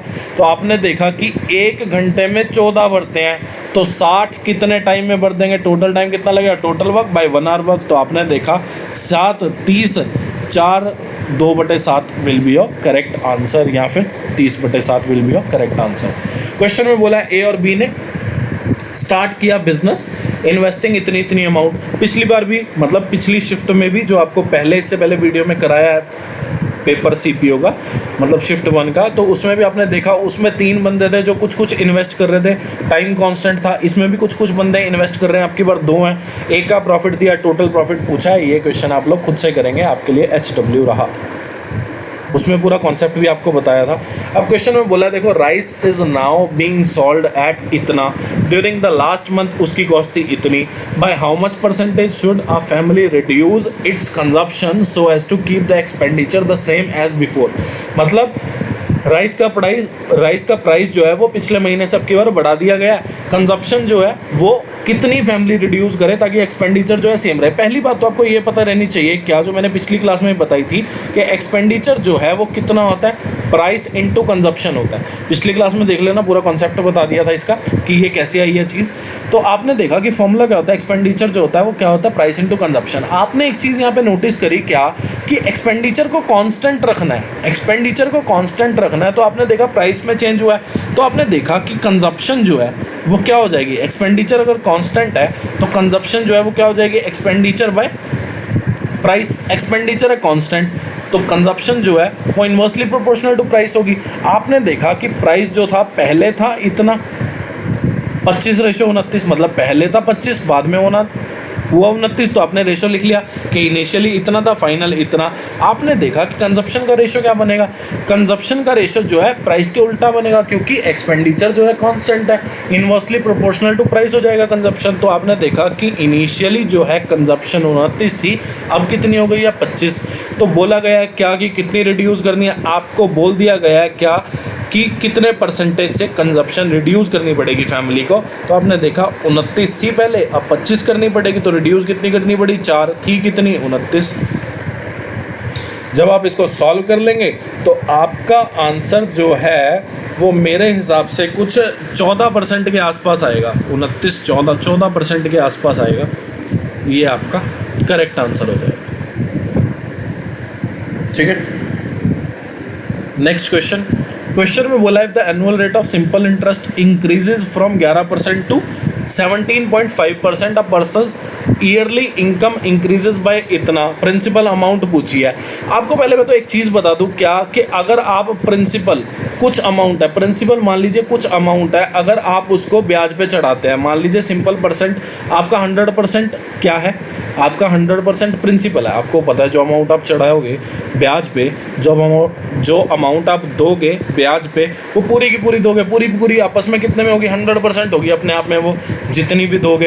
तो आपको पता है जब मैं सिंपल इंटरेस्ट की बात करता हूँ, मान लो मैं रेट की बात कर रहा हूँ, यहाँ पे कितना 5% रेट पड़ा, तो 5% रेट पड़ा तो आपको यहाँ से पता चल जानी चाहिए बात कि 5% अगर उसको रेट पड़ रहा है और उसको 50 रुपये महीने का ब्याज आ रहा है तो उसने प्रिंसिपल कितना चढ़ाया हुआ है, तो आपको यहाँ से पता चल जाना चाहिए कि उसने प्रिंसिपल जो है 1000 रुपये चढ़ाया हुआ है। आपको पता है क्या कि 100% का 5% जो है उसकी वैल्यू 50 है, तो 5% की वैल्यू 50, तो 100% जब आप निकालोगे तो प्रिंसिपल की वैल्यू आ जाएगी। ऐसे ये क्वेश्चन सारा सॉल्व हो जाएगा। मतलब जो रेट परसेंटेज है अगर आप उसको ईयरली जो आप देखोगे, मतलब एक साल का अगर आप ब्याज देखते हो कितना रेट परसेंटेज पे कितना है, मान लीजिए एक साल का ब्याज जो है 50 रुपये आता है और रेट ऑफ इंटरेस्ट है 5%। तो अगर आपसे कोई प्रिंसिपल पूछे कि भाई प्रिंसिपल बता दो, अगर रेट ऑफ इंटरेस्ट जो है 5% है और एक साल का 50 ब्याज आया, तो आप क्या करेंगे, 5% की वैल्यू 50 लिखेंगे, 1% की वैल्यू 10 आएगी। प्रिंसिपल बताने के लिए आप 100% की वैल्यू बता देंगे, वो आपका प्रिंसिपल आ जाएगा। क्वेश्चन में बोला है क्या, एनुअल रेट इतना इंक्रीज हुआ है, पहले था 11%, अब हो गया 17.5%। कितने का इंक्रीमेंट देखा आपने, 6.5% का इंक्रीमेंट देखा आपने। उसके बाद आपने देखा कि yearly income increase by, income तो क्या इंक्रीज हो रही है, ब्याज ज़्यादा आ रहा है, क्योंकि इनकम में क्या क्या आ रहा है आपके पास, प्रिंसिपल आ रहा है प्लस सिंपल इंटरेस्ट। प्रिंसिपल तो पहले भी उतना ही था, अभी भी उतना ही है, बढ़ा क्या, सिंपल इंटरेस्ट बढ़ा है। सिंपल इंटरेस्ट का रेट इतना बढ़ा, सिंपल इंटरेस्ट कितना बढ़ा, 1071.2 को अगर आप 6.5 से डिवाइड करेंगे तो आप देखेंगे 1% की वैल्यू जो है ना वो कितनी आ जाएगी, 164.8 आ जाएगी। प्रिंसिपल पूछा है, मैंने आपको पहले भी बताया कॉन्सेप्ट में, और अगर क्लास में पढ़ने आओगे आप लोग सिंपल इंटरेस्ट मुझसे तो ये चीज़ें बहुत अच्छे से क्लियर कर दूंगा मैं। अभी के लिए इतना ही बताया जा सकता है, ठीक है। क्वेश्चन में बोला है कि ट्रेपीजियम है जिनकी 2 पैरेलल साइड का जो वैल्यू दे रखी है वो कितनी, 27 और 13 दे रखी है, हाइट दे रखी है, एरिया पूछा है। लो जी, कुछ पूछा ही नहीं इन्होंने तो। एरिया क्या होता है, ट्रेपीजियम का half sum of parallel sides into height, ठीक है। तो आपने देखा पैरेलल साइड का जोड़ कितना हो जाएगा, 40, 27 और 13 जोड़ा 40 हो गया, हाइट कितनी 7, तो आपने देखा ये गया 20 पे, तो कितना आ गया 140 सेंटीमीटर स्क्वायर हो गया। पूछा आपसे मीटर स्क्वायर में पूछा है, तो आपको पता है कि सेंटीमीटर जो है अगर मीटर में चेंज करेंगे तो बाय 100 होगा, बाय 100 होगा तो आपको 2 बार 100 से बाय करना पड़ेगा। क्यों? क्योंकि आपने 2 बार वो किया है, स्क्वायर में है। सेंटीमीटर को अगर आप मीटर में चेंज करते हो तो आपको पता है 1/100 मीटर होता है, और अगर आप सेंटीमीटर स्क्वायर को मीटर स्क्वायर में चेंज करोगे तो 2 जीरो और लगेंगी। तो ये आपका करेक्ट आंसर हो जाएगा। ये क्वेश्चन पिछली क्लास में भी किया था हम लोगों ने, ठीक है। HW है, प्रैक्टिस के लिए छोड़ रहा हूँ, आप लोग खुद से करेंगे। पिछली शिफ्ट में भी आया है क्वेश्चन। अब ये है, इसमें बोला है कि 9 सेंटीमीटर क्यूब, मतलब 9 सेंटीमीटर सॉलिड मेटेलिक क्यूब, मतलब एक मेटेलिक क्यूब था जिसकी साइड थी 9 सेंटीमीटर की। आपको पता है लेंथ ब्रेड्थ हाइट तीनों इक्वल होती हैं क्यूब की, कितनी? 9 सेंटीमीटर। सॉलिड मेटेलिक क्यूबॉइड जिसका डायमेंशन है 5, 13 और 31 are melted and recasted into single cube. आपको एक चीज़ पता है क्या, कि जब हम लोग सॉलिड मेटेलिक क्यूब या फिर क्यूब को मेल्ट करके किसी और फॉर्म में पहुंचाते हैं, या क्यूबॉइड को मेल्ट करके किसी और फॉर्म में पहुंचाते हैं, तो हम लोग क्या करते हैं, उसकी वॉल्यूम को मेल्ट करते हैं। आप पहली बात तो ये देखेंगे कि वॉल्यूम ऑफ क्यूब है क्या। आपने देखा वॉल्यूम ऑफ क्यूब क्या है, आपको पता है वॉल्यूम ऑफ क्यूब क्या होता है, ए क्यूब। आपने देखा 729 वैल्यू आ गई। फिर आपने देखा वॉल्यूम ऑफ क्यूबॉइड है क्या, वॉल्यूम ऑफ क्यूबॉइड जो है वो क्या है, length into breadth into height. आपने देखा 5 × 13, 5 × 13 × 31 की आपकी वैल्यू कितनी आ जाएगी? 5 × 13 × 31 जब आप करोगे तो आपकी वैल्यू मेरे हिसाब से आ जाएगी कितनी? 2015 आ जाएगी। 5 × 13 × 31 आपने किया तो वैल्यू कितनी आ गई? 2015। ये भी centimetre square cube, sorry volume है ना, यूनिट क्यूब होती है, सेंटीमीटर क्यूब। आपने देखा कि ये जो क्यूब था इसका वॉल्यूम था इतना, ये जो क्यूबॉइड है इसका वॉल्यूम है इतना। इन दोनों को मिला के मेल्ट किया है, मतलब इन दोनों का वॉल्यूम मिला के मेल्ट हुआ है। तो दोनों का वॉल्यूम आपने मिलाया तो टोटल वॉल्यूम कितना आ गया? टोटल वॉल्यूम आपके पास कितना आ जाएगा? टोटल वॉल्यूम 2744 सेंटीमीटर क्यूब आ जाएगा। मतलब अब जो सिंगल क्यूब आपने रिकास्ट किया है, मतलब अब जो सिंगल क्यूब आपने बनाया है उसका वॉल्यूम इतना है, उसका वॉल्यूम इतना है। तो आपको पता है कि ए क्यूब की वैल्यू कितनी होती है, मतलब टोटल वॉल्यूम की वैल्यू कितनी आ जाएगी। आप जो ये वॉल्यूम देख रहे हो सिंगल क्यूब का, मतलब जो अब सिंगल क्यूब बना है इसका वॉल्यूम कितना?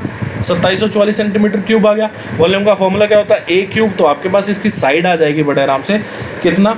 Cube root of 2724। अब आप एसएससी के एस्पिरेंट है, रीजनिंग बहुत अच्छे से करते हैं, तो आपको पता है 2744 का जो क्यूब रूट है, मतलब 14 का क्यूब होता है 2744, ठीक है। तो ए की वैल्यू आपके पास कितनी आ गई? 14 सेंटीमीटर।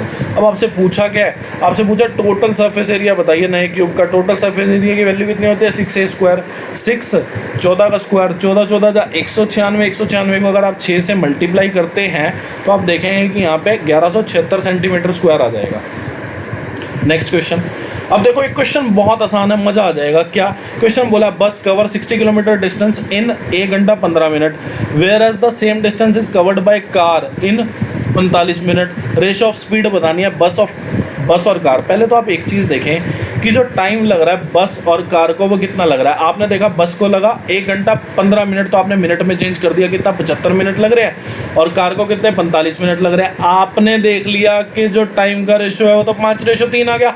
स्पीड का रेशियो कितना आ जाएगा? 3:5 आ जाएगा, क्योंकि स्पीड जो होती है वो इन्वर्सली प्रोपोर्शनल टाइम होती है। अब एक और चीज़ आपके सामने आ गई, क्या?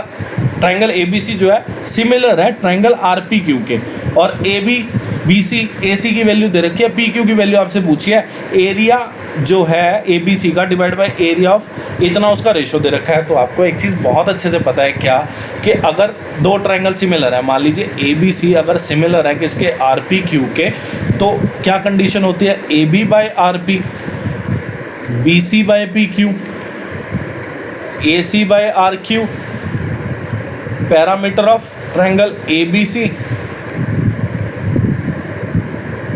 आपस में ये सब एक दूसरे के प्रोपोर्शनल होते हैं, और ये बिल्कुल सिमिलर ऐसे लेना है। AB RP के इक्वल, BC जैसे ये लिखा हुआ है उसी के इक्वल लेना है आपको, ठीक है। तभी क्वेश्चन ये सही होगा। ऐसा नहीं करेंगे कि PQR लिख देंगे, 2 नंबर है तो आपने सीधा ही PQR लिख दिया। आप एक सीक्वेंस पे चलेंगे, आप देखेंगे कि ABC अगर इक्वल है तो AB जो साइड है वो RP के इक्वल होगी, BC जो साइड है वो PQ के, और AC जो साइड है वो RQ के इक्वल होगी, ठीक है। तो ये चीज़ें आपको देखने की हैं। तो आगे ये सरकम रेडियस भी इनकी इक्वल होती है, ठीक है, इन रेडियस, ये सारी चीज़ें, हाइट वगैरह, ये सारी आपस में एक दूसरे के प्रोपोर्शन में होती हैं, और एरिया जो होता है वो इन्वर्सली हो जाता है। नहीं, इन्वर्सली नहीं, एरिया जो है वो क्या होता है, एरिया जो है अंडर रूट में आ जाता है। ट्रायंगल ABC, ट्रायंगल RPQ, ठीक है। तो आपने देखा कि क्या एरिया का रेशो तो दे रखा है कितना, 4:9।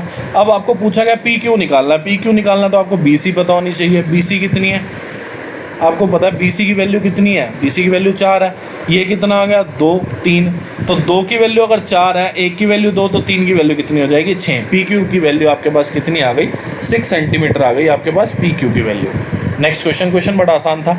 आपको पता है यहाँ पे क्या साइन थीटा जो है cos 90 माइनस थीटा होता है, ठीक है। टेन थीटा जो है cot 90 माइनस थीटा होता है। सेक थीटा जो है कोसेक 90 माइनस थीटा होता है। उल्टा भी बोल सकते हैं क्या कि cos थीटा जो होता है वो sin 90 माइनस थीटा होता है, cot थीटा जो होता है tan 90 माइनस थीटा होता है। या फिर ऐसा भी बोल सकते हो आप लोग कि अगर sin A equal to cos B है, या फिर tan A equal to cot B है, या फिर sec A equal to cosec B है। ये कंडीशन तभी लगेगी, तीनों ये चीज़ें तभी हो सकती हैं जब A प्लस B का जोड़ कितना हो, 90 डिग्री। अभी आपने देखा इसको एंगल A मान लीजिए, इसको एंगल B मान लीजिए, तो ये चीज़ तभी पॉसिबल है, sec A equal to cosec B तभी पॉसिबल है जब A और B का जोड़ कितना हो, 90 डिग्री। 3x, ठीक है, where 3x is an acute angle. कोई बात नहीं, 3x की वैल्यू पहले तो 6x की वैल्यू आ गई आपके पास। 6x की वैल्यू कितनी आ गई, 135 डिग्री। फिर आपने देखा कि मैं इसको 3 पे काट सकता हूँ, 3 पे काटूंगा तो 45 डिग्री आ जाएगा। x की वैल्यू कितनी आ गई, 22.5 डिग्री। किसी भी तरीके से कर सकते हैं, ट्रिग्नोमेट्री तो बहुत आसान होती है करनी, ठीक है। सॉल्व कर लो। 75, 73, 78, 76, 34, ठीक है। एक तरीका तो ये है कि आप इसको 2 पे काट सकते हैं। 2 पे आप इसको काटोगे तो ये कितना, 38 पे गया, ये गया 17 पे। डायरेक्ट भी कर सकते थे, कोई दिक्कत वाली बात नहीं है। तो आपको पता चल गया कि 17 को अगर मैं 75 से भाग लगाऊं तो कितना रिमाइंडर बचेगा। आपको पता है कि 68 पे पूरा जाता है, 17 दूनी 34 दूनी 68, और 7 रिमाइंडर यहाँ से आया, यहाँ से तो फिर 5 ही आएगा, और फिर यहाँ से रिमाइंडर कितना आ जाएगा, 10 रिमाइंडर आ जाएगा, और 17 दूनी 34, यहाँ से 4 रिमाइंडर आ जाएगा, डिवाइड बाय 17। अब इसको सॉल्व करो। 7 पंजे 35, 7 पंजे 35, 350, तो 35 इंटू 40 बाई 17। अब दोबारा रिमाइंडर देखो, 34 पूरा जाएगा, रिमाइंडर कितना बचा, 1, और 34 पूरा जाएगा, रिमाइंडर कितना बचा, 6 बाई 17। तो आपने देखा रिमाइंडर कितना बच गया, 6। अब हमने क्या किया था, 2 से यहाँ पे काटा था, तो यहाँ पे 2 से मल्टीप्लाई करो, कितना, 12, 12 बाई 17, 17 क्या जाएगा 12 पे, मतलब 12 जो है 17 से छोटा है। तो आपको पता चल गया कि रिमाइंडर जो फाइनली बचने वाला है वो कितना बचने वाला है, 12 रिमाइंडर आपके पास बचने वाला है। क्वेश्चन में दिया एरिया ऑफ स्क्वायर जो है decreased by 19%, then the diagonal of the square is decreased bye.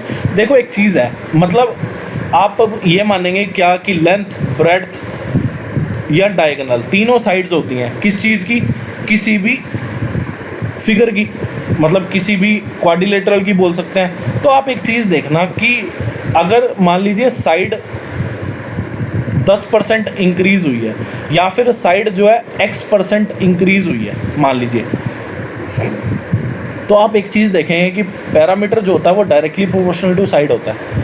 Area जो है वो डायरेक्टली प्रोपोर्शनल टू साइड का स्क्वायर होता है। किसी भी चीज़ के एरिया का फॉर्मूला लगा के देख लेना कि आपको देखो लेंथ और ब्रेड्थ का लगाते हैं, मतलब रेक्टेंगल का एरिया देखते हैं लेंथ और ब्रेड्थ, तो आपको अगर लेंथ और ब्रेड्थ इक्वल दिख जाए तो L स्क्वायर हो जाएगा, मतलब साइड का स्क्वायर। और अगर आप इसका पैरामीटर देखेंगे रेक्टेंगल का तो 2L + B हो जाएगा।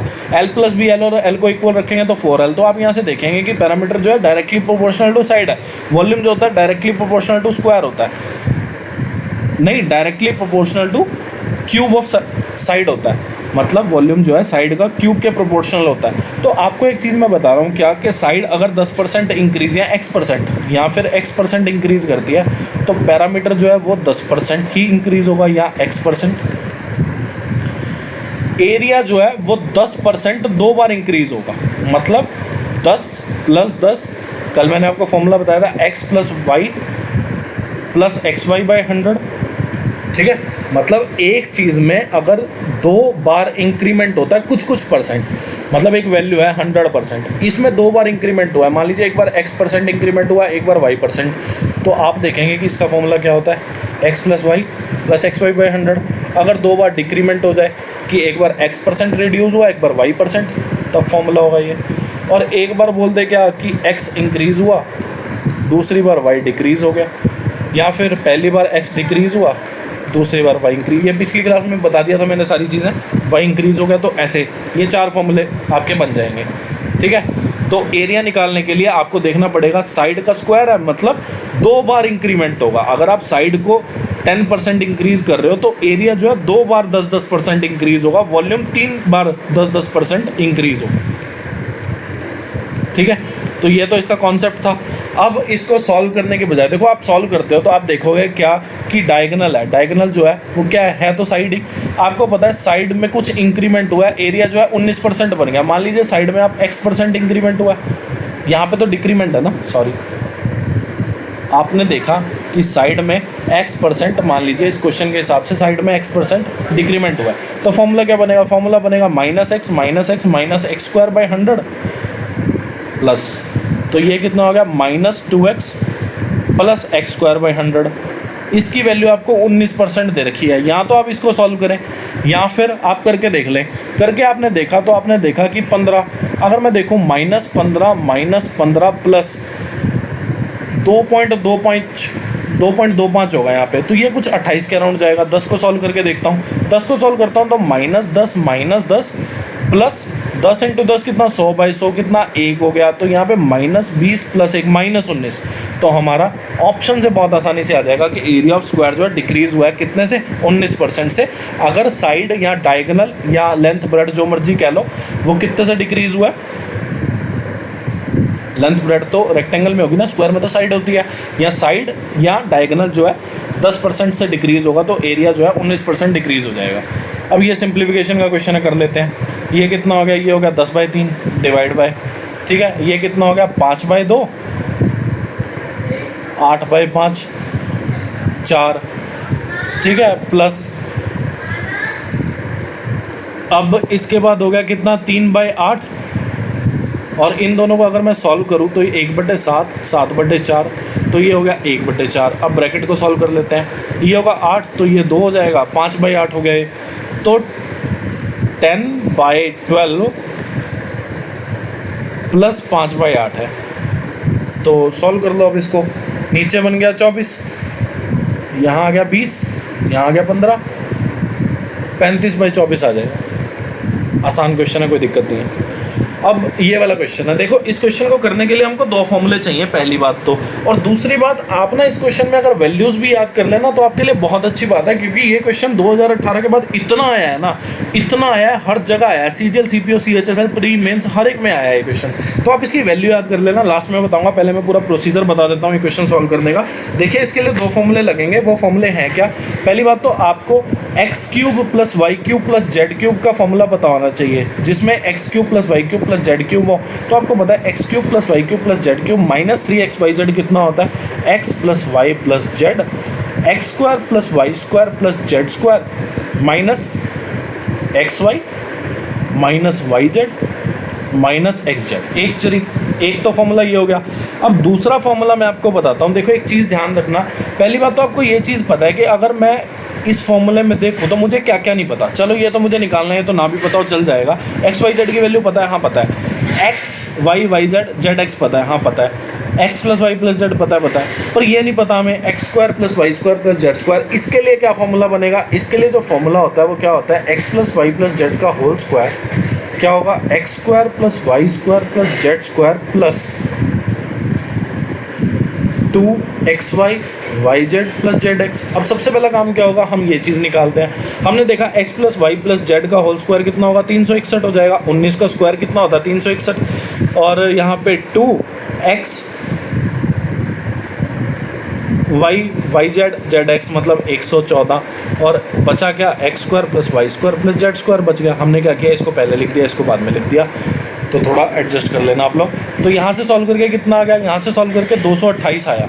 228 सॉल्व करके आया 3 और एक आ जाएगा 133, मतलब X square plus Y square plus Z square आपके पास कितना आ गया 133 आ गया।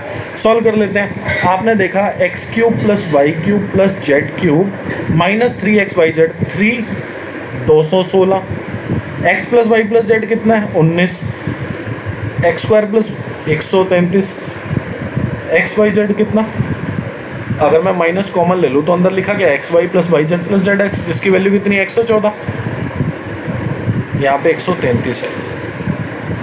ठीक है, तो 19 इसको सॉल्व करेंगे, जब आप देखेंगे तो ये कितना लिखा हुआ है 19 ही लिखा है, तो यहाँ से तो 361 आ गया। ठीक है, यहाँ से आपका 361 आया। और फिर मान लो अगर आपको यहाँ पे प्लस एक्स वाई जेड करना है, ये है कितना, अगर मैं मान लो यहाँ पे जैसे आपको ये चीज़ देखनी है क्या, जो आपसे क्वेश्चन में पूछा है कि प्लस एक्स वाई जेड बताइए, तो अगर मैं प्लस करूँ एक्स वाई जेड तो मुझे माइनस भी करना पड़ेगा। तो आप सीधा ही वैल्यू निकालें यहाँ से कि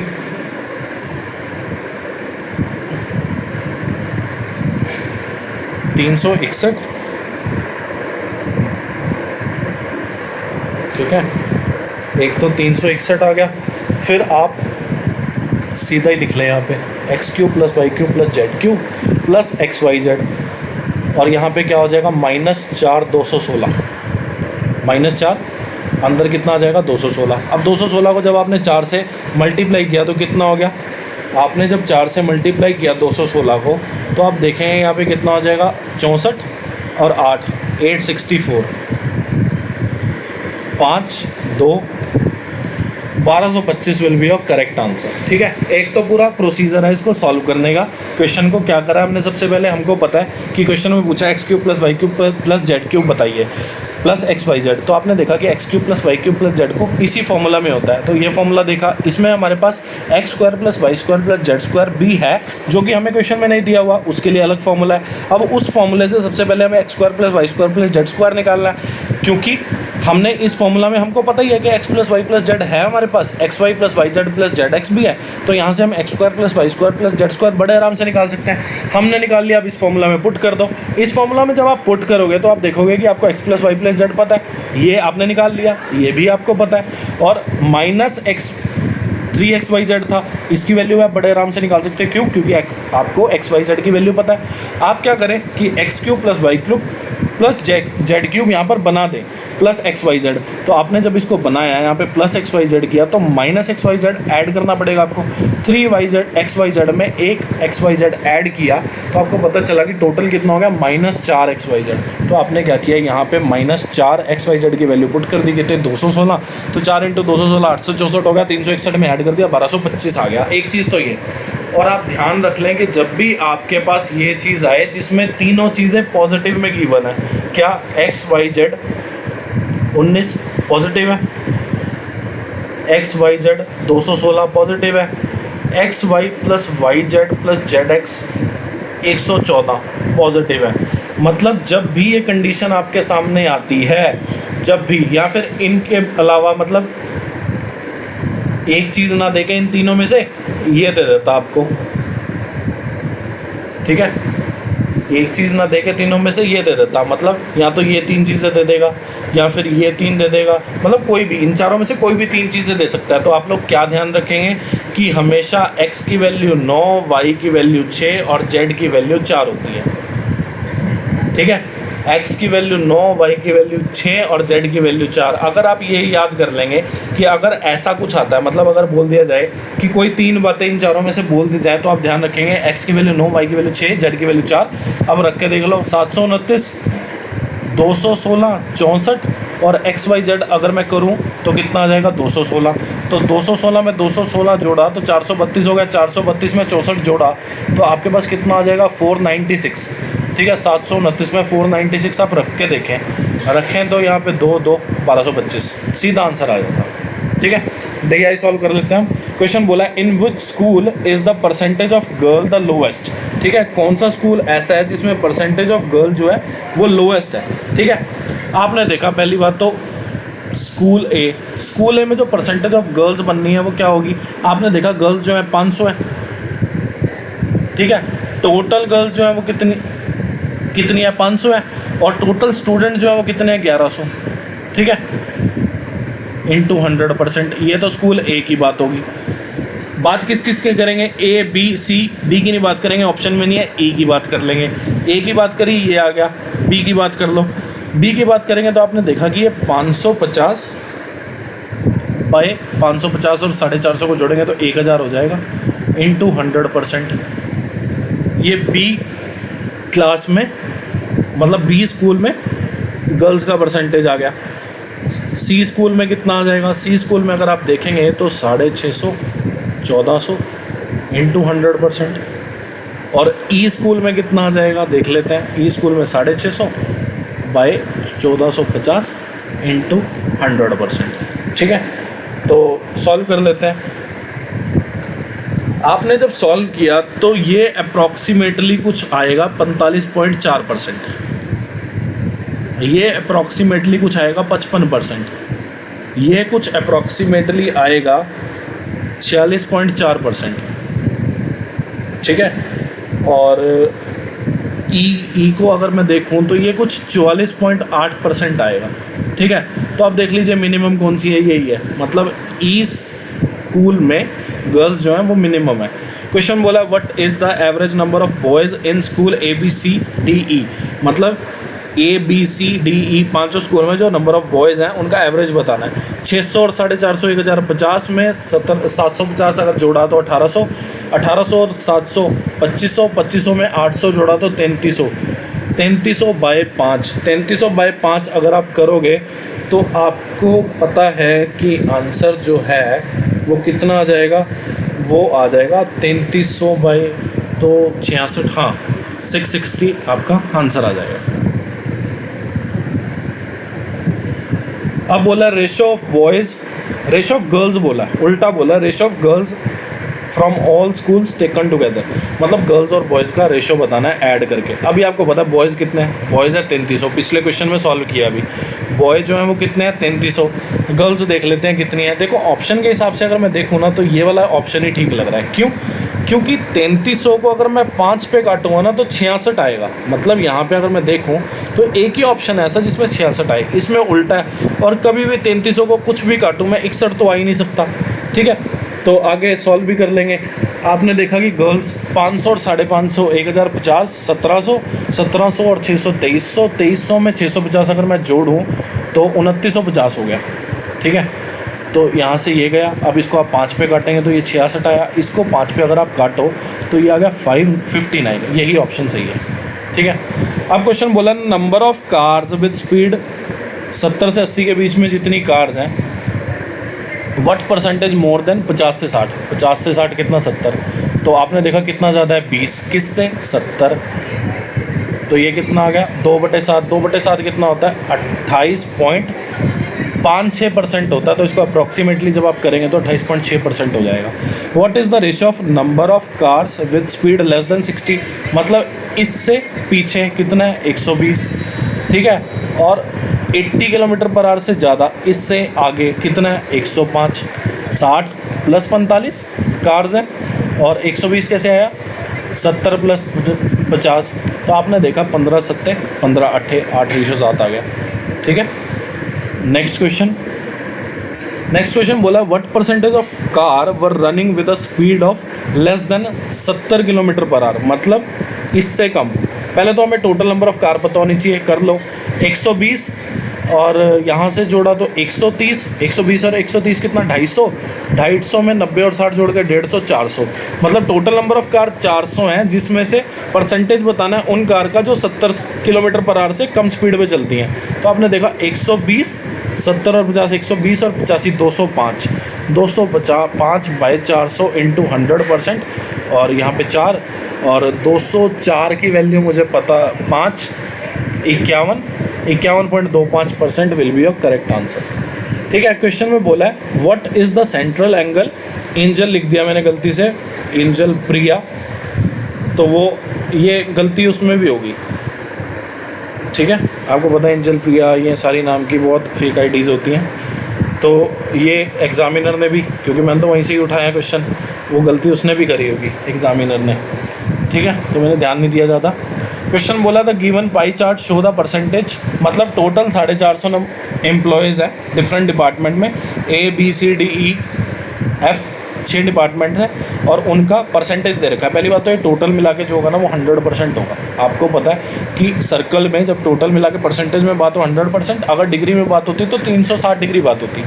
क्वेश्चन बोला सेंट्रल एंगल बताना है, मतलब एंगल बताना है जो उस सेक्टर का जो डिपार्टमेंट ए के नंबर ऑफ एम्प्लॉयज़ को शो करता हो। ए डिपार्टमेंट ये है, इसका सेंट्रल एंगल, इसकी वैल्यू पूछी है। ये कितने हैं, कितने 20%, 20% मतलब 1/5। कंप्लीट एंगल कितने का होता है 360 डिग्री का, 1/5 कितना हो जाएगा 72 डिग्री। ठीक है, if 60% of employees in department E are females, how many males employees are there in that department. पहली बात तो आपको पता चल गया कि 60% अगर फीमेल्स हैं तो 40% मेल्स हो जाएंगे, क्योंकि टोटल 100% ऑफ एम्प्लॉयज़ हैं। टोटल एम्प्लॉयज़ 100% है, जिसमें से फीमेल्स कितने हैं 60%, तो मेल कितने हो जाएंगे 40%। अभी आपको बोला कि कौन सा डिपार्टमेंट, ई डिपार्टमेंट की बात हो रही है।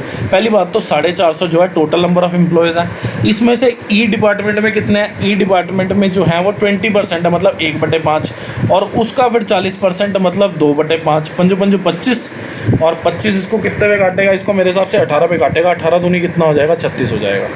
ठीक है, मेरे हिसाब से तो यही आना चाहिए। बाकी आप एक बार चेक कर लेना इसका, एक सेकंड रुको मैं खुद ही देख लेता हूँ।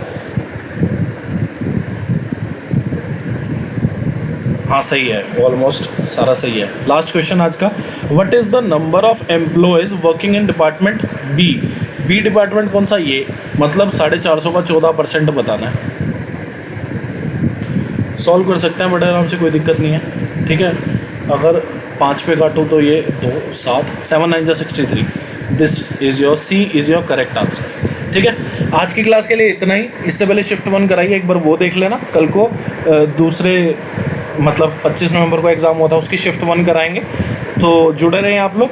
और आप वेबसाइट पे विजिट कर सकते हैं हमारी, यहाँ पे आपको हमारे सभी तरह के लिंक मिल जाएंगे। टेलीग्राम चैनल ज्वाइन कर लीजिए, ताकि जो यहाँ पे पढ़ाता हूँ उसकी PDF नोट्स बना के टेलीग्राम चैनल पर डाल देता हूँ। जो क्लास कंडक्ट करता हूँ वो भी डाल देता हूँ। जो भी आपको कंटेंट दिया जाता है वो सारा यहाँ पे पब्लिश कर दिया जाता है टेलीग्राम पे भी, कि आप लोग यूट्यूब पर जाकर देख सकते हैं। और गवर्नमेंट की तरफ से जो भी हमें नोटिफिकेशन मिलती रहती है वैकेंसी रिजल्ट वगैरह से रिलेटेड, वो सारी नोटिफिकेशन डाल दी जाती है।